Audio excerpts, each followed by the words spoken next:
હોવાનું મને ગૌરવ છે એવું કિંજલ દવેએ જણાવ્યું. તેમણે કહ્યું કે 18 વર્ણનો મને સપોર્ટ મળ્યો છે. અસામાજિક બે ચાર તત્વો છે જે દીકરીઓની પાંખો કાપવા માંગે છે. અમુક અસામાજિક તત્વો દીકરીઓની લિમિટ નક્કી કરે છે. આવા અસામાજિક તત્વોને સમાજમાંથી હટાવો. હવે કંઈ પણ પોસ્ટ કરશે તો હું કાયદેસરના પગલાં લઈશ. દીકરીને લાઈફ પાર્ટનર પસંદ કરવાનો હક નથી એવો સવાલ પણ તેણે કર્યો.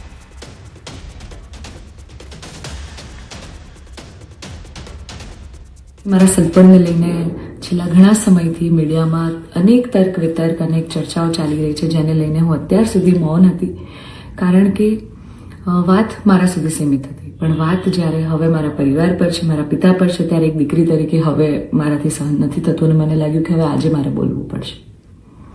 એક બ્રહ્મકન્યા હોવાનું, એક બ્રહ્મ દીકરી હોવાનું મને એટલું ગૌરવ છે કે જેને હું કદાચ શબ્દોમાં નહીં વર્ણવી શકું.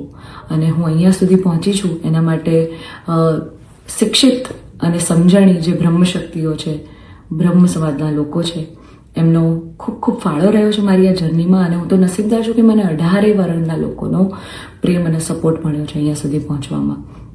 મારો પરિવાર તો છે જ, મારી ઢાલની જેમ મારા પિતા છે મને સપોર્ટ કરવામાં, પણ આપ સૌનો પણ ખૂબ ફાળો છે.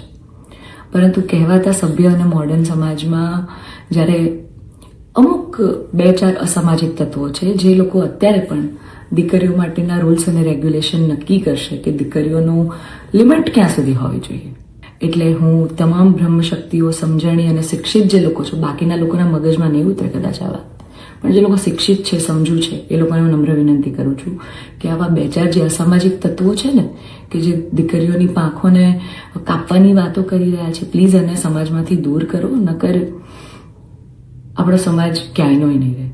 તમે દીકરીઓનું સારું જ કરવા માંગતા હોય ને તો દીકરીઓના શિક્ષણ માટે વાત કરો.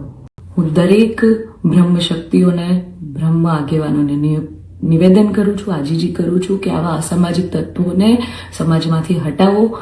જેટલા પણ લોકો હવે મારા પરિવાર વિરુદ્ધ કંઈ પણ પોસ્ટિંગ કરશે, કમેન્ટ કરશે, એમના વિરુદ્ધ હું કાયદેસરના પગલાં લઈશ.